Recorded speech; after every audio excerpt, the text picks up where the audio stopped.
Wow, we have all around great human being. I can already tell we're just chatting before, and the energy and the positivity is exactly what we're looking for with the Pop and Positivity podcast. Jen Gotzon is here.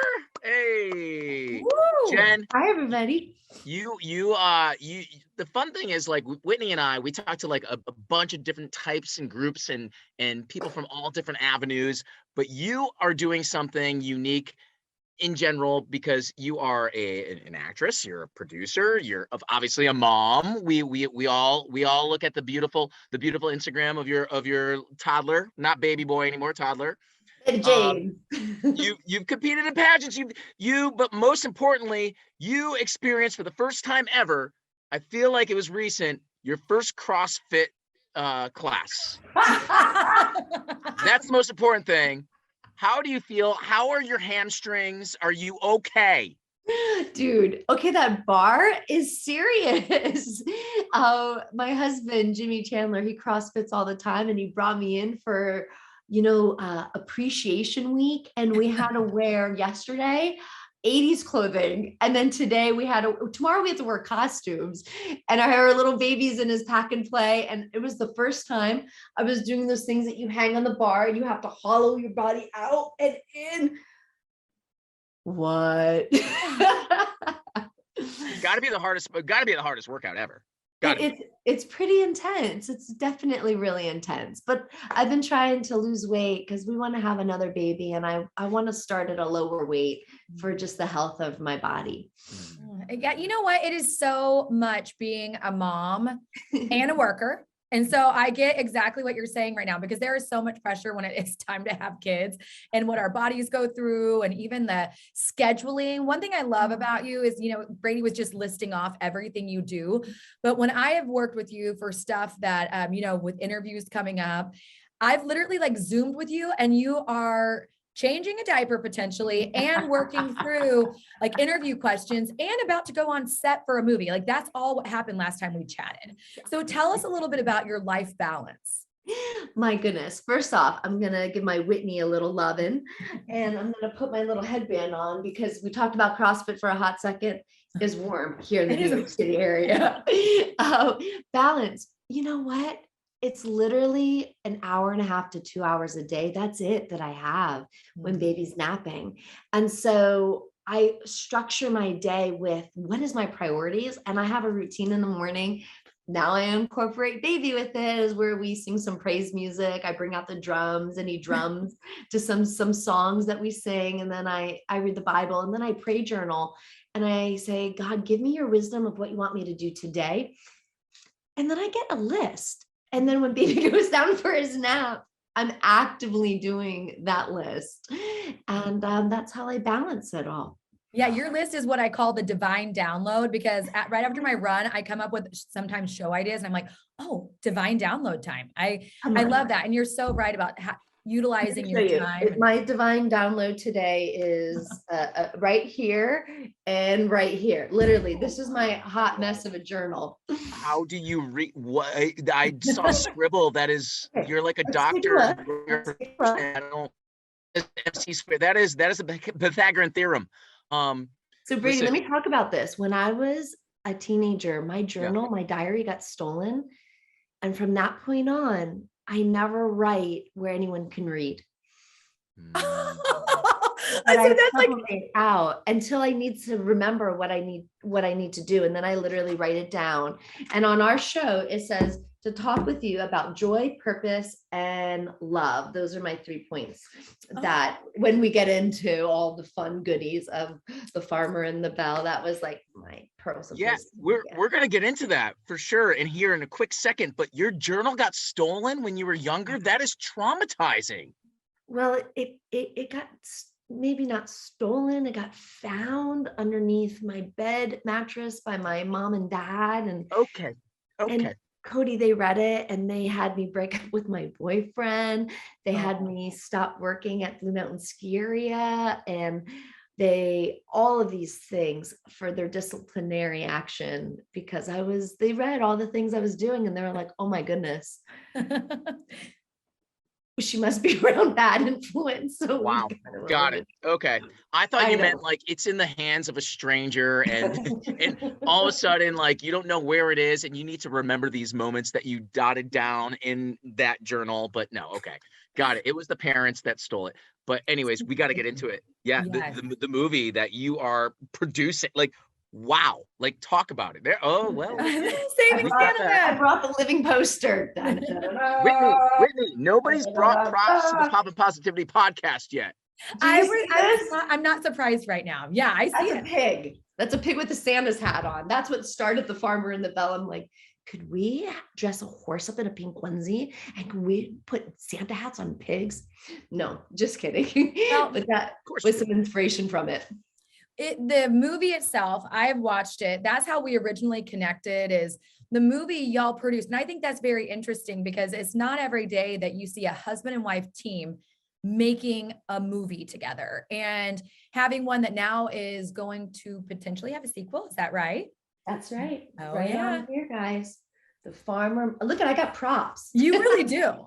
The Farmer and the Belle too. And it's about a bull riding farmer and an aged out model learn that for all those wedding people out there, love and respect to have a good marriage. Love it. Well, and this was it wasn't really, it's not really based on your real life, but kind of like some of the scenes in it. You were a model, you modeled over in China and you married. Now your husband is an actor too, Law and Order. I mean, the list goes on. And I mean, you're Stranger Things. Yes, right. Yeah. I'm telling you, the list, even for you, like Nixon, the whole thing, but you came together and he was from a farm and that's what kind of gave you this idea. Yeah, we when we were dating, he has this 100-acre farm at his parents' house in the small northwest part of Georgia. And I was out there feeding the pigs, which I've never fed before, feeding the cows, feeding the chickens, and being jumped on by goats. Oh, geez. Meanwhile, I was escapading out on a plane to shoot my first modeling campaign in China, where we're on all these billboards and things with this extraordinary artist, Brother Zhen. And that's where the idea started to populate. I kept hearing in my mind's eye, the farmer and the dell. And then all of a sudden, since I was working through personal issues of feeling not pretty, and I felt uncomfortable in my value and my worth because I came out of a very difficult relationship, I kept hearing the word belle as in beauty and the farmer and the belle. And what if I helped other women who may also, feel uncomfortable in their skin, especially with social media comparisons and blah, blah, blah. And let's do it together. So I said, hey, Jim, will you help me? And we wrote it into this main premise of the story, The Farmer and the Belle. And we have it for the family, for the adults, and it's comedy, it's inspiration. But honestly, guys, if you would pause any moment of that film, we would tell you where that was inspired from our true love story. Wow. That is Wow. sweet. That's super sweet. I love that. And being, raised in this world of being an actress and in Hollywood, what is that for people that are watching this and listening to this podcast?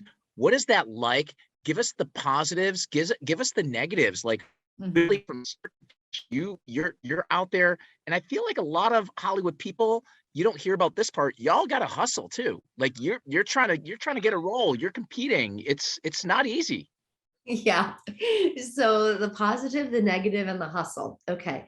The positive, like earlier today, I got a phone call from this sweet man who's maybe in his 70s, who said, I just watched The Farmer and the Belle. He wasn't able to navigate the website, so he called us.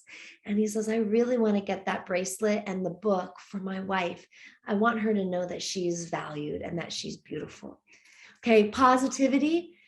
That was our mission. So to do a movie that's entertaining people, that's making an impact so deep in their heart that they want to bring that life to them, you can't get better than that. Okay, negativity. Let's just talk about something real. So red carpets, hot mess. I never know what to wear. Oh, I have to get like a stylist. And then I'm like, oh my gosh. Okay.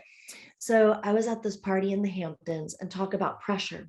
I show up and every girl is thin and like fit, like CrossFit all the time fit, like, and then dressed. They were dressed like where you saw more skin than anything on them.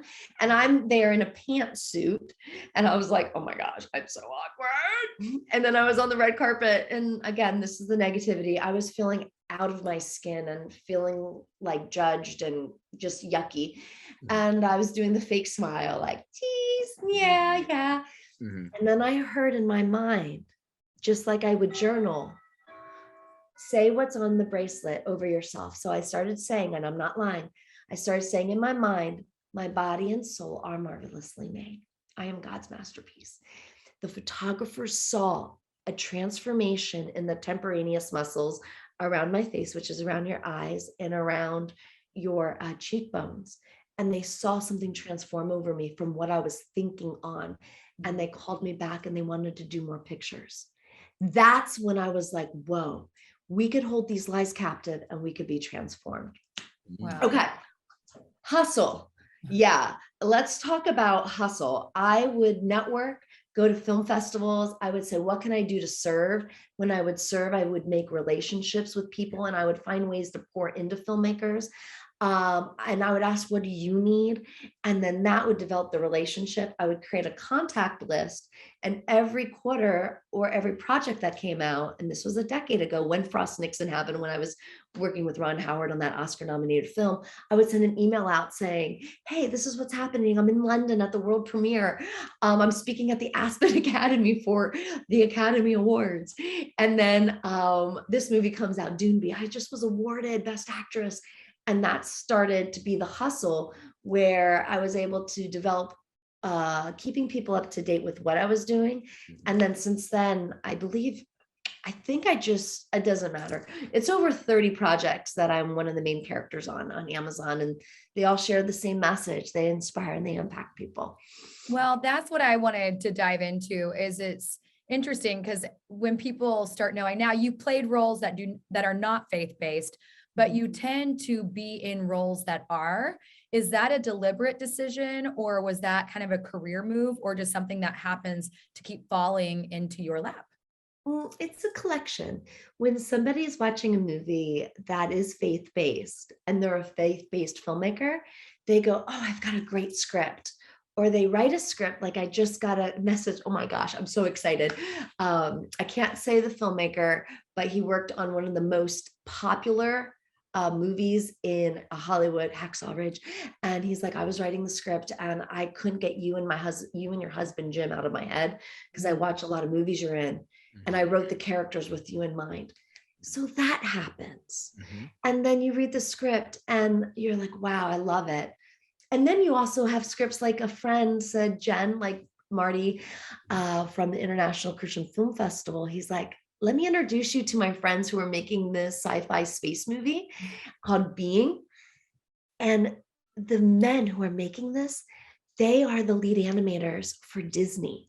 Okay, Wow. so like the movie Lion King, young Simba, they created young Simba in Princess and the Frog. I'm like fan geeking right now. Dominic literally created Ray and the alligator, that guy, no lie. Okay, those are sirens. And now you in space. That sounds so interesting. I mean, it's interesting watching you take on these different characters. That's why I'm not in acting, because I'm not that great at it. And especially if you try to be all these different characters, and you seem to do it very, very well. And you seem to go in between, because like I said, not all your stuff is faith-based. You do other movies too. And so it's really cool to watch. Thank you so much. I've always been inspired by Meryl Streep, and through all the education that Joanne Baer and D.W. Brown Studio, New York Conservatory Film, you learn how to be, basically acting is living truthfully under imaginative circumstances. And so you take a character, and I get cast a lot in real life characters.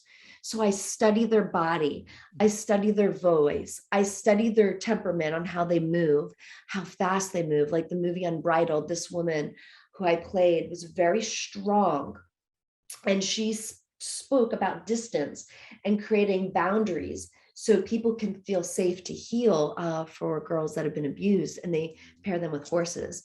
And so I had to learn how to do that with the energy level within the body. And man, each character you play strengthens you into the, to the person you are.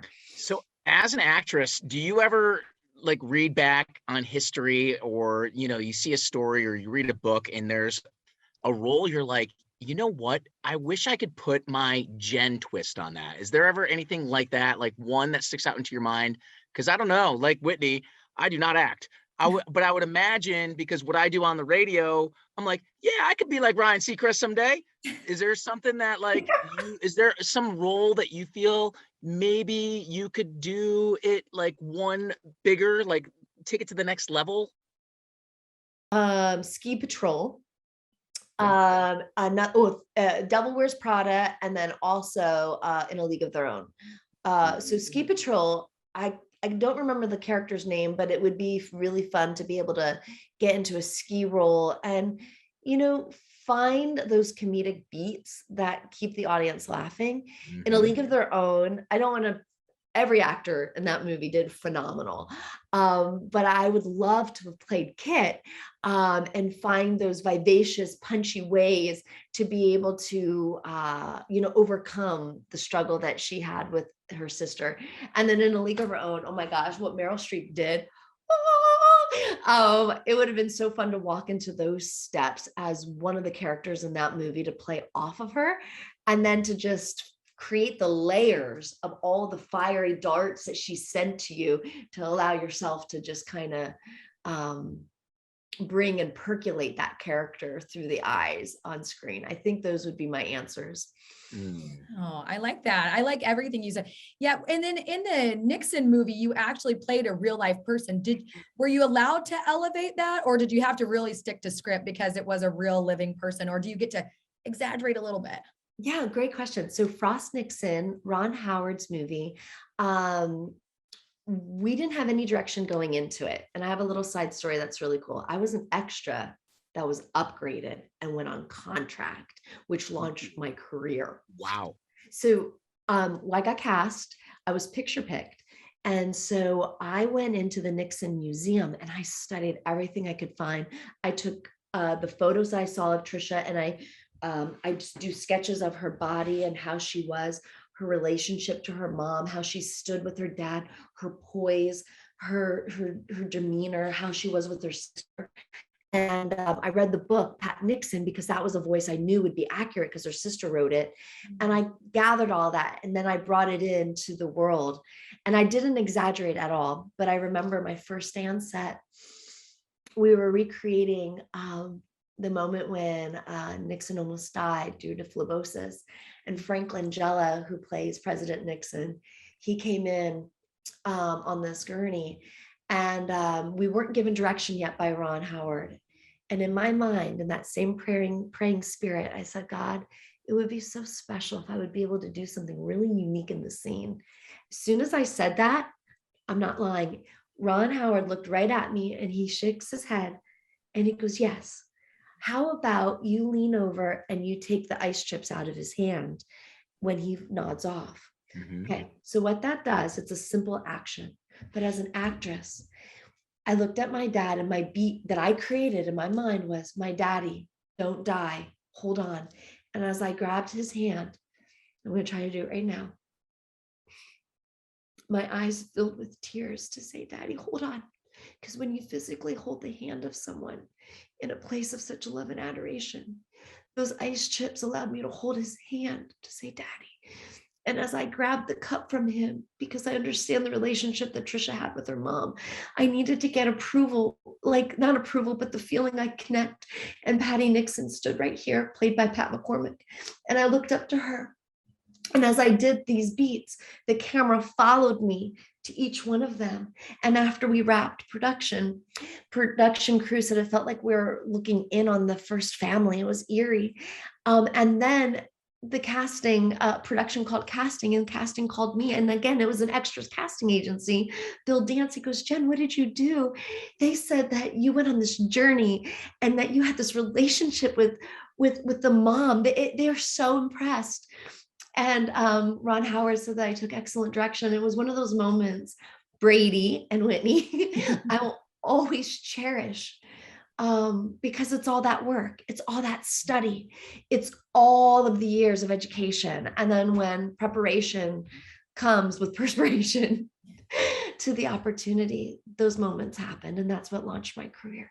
I felt like I was just there. I mean, I've never experienced that on the podcast. I mean, some people kind of sing for us, Brady, whenever we have singers on and stuff, but I'm still there. I just felt like Still I there. was like, That was getting the ice chips too ice from the chips are deck. here in the room, in the studio with me. Yeah, that was pretty remarkable. Yeah, that was amazing. And you just can tell you're an artist by what you just did. Again, I'm like, wow, that's next level, Jen. One thing we always ask people on the podcast is, and I guarantee you yours is probably going to be a little bit more in depth because I just can tell you're there. What do you want your legacy to be? Oh, my legacy. Oh my goodness. Well, right now in this season, where I'm a mom, a wife to an amazing husband, and our mission with The Farmer and the Belle is inspiring inner beauty and encouraging people with life. Our sequel is about having a fulfilling marriage. I think with the legacy that I want is that when people watch the product and the franchise that we've created, The Farmer and the Belle, that gets passed down through generations, and it's forever evergreen, where lives will always go to it to be impacted and inspired. And I could care less if they remember the name Jen Gotzon or my husband Jimmy Chandler, but if they can remember the message that they are God's masterpiece, that they don't need to live in darkness anymore, that they can have fulfillment in life, and that they can have healthy marriages and relationships, and those pearls of wisdom that keep life going. I think, we look at It's a Wonderful Life, and I hope that movie will last forever. We walk away going, love transcends all. Faith, when we love one another. And I think that's really what I would like is The Farmer and the Belle, the brand and all that we've created from it to be impacting in people's lives. Wow. I'm picturing everything, the whole enterprise, Legos of Farmer and the Belle. I'm picturing there's going to be a whole series at Hallmark Christmas cards of Farm. Wasn't it the #1 streamed movie on Amazon? Is that right? We've hit several marks. Wow. When we released, we were the bestseller for 6 weeks under romance. And then this past year, we went to theaters after COVID, and we became the #1 streamed Christmas movies to our target demographic. Women who are over 30 into their 60s on Amazon Prime. When they suggest a movie, we were the first one there. And that's The Farmer and the Belle, Saving Santaland.